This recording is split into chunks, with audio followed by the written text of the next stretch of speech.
Үйдү жылытуу иштери үй бүлөлүк бюджетке оор болбой, кышында үйдүн ичи жайлуу болушу үчүн аны жылуулап, жылытуу системасын алдын ала даярдап алуу кажет. Үйдөгү өтмө шамал менен суук жылуулуктун сыртка чыгып кетишине себепчи болуп саналат.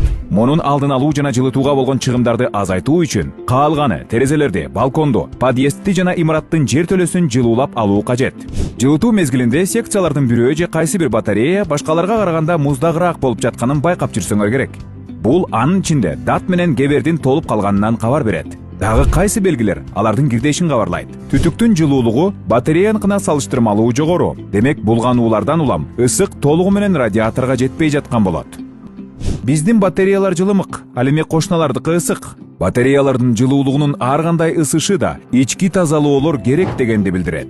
Жогордагы көйгөйлөрдү чечүү үчүн адистин жардамы керек болот. Бул белгилер жок болгон күндө да жылытуу мезгилине чейин алдын ала тазалоо иштерин жүргүзүп алган оң. Муну өзүбүз жасасак да, сантехникти чакырсак да болот. Эске алуу шарт. Жылуулук менен жабдуу долбооруна шайкеш келбеген колго жасалган батареяларды, жылыткычтарды колдонууга кескин түрдө тыюу салынат.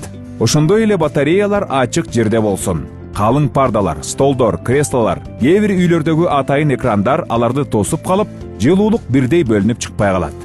Андыктан батареялардын ачык болгону туура.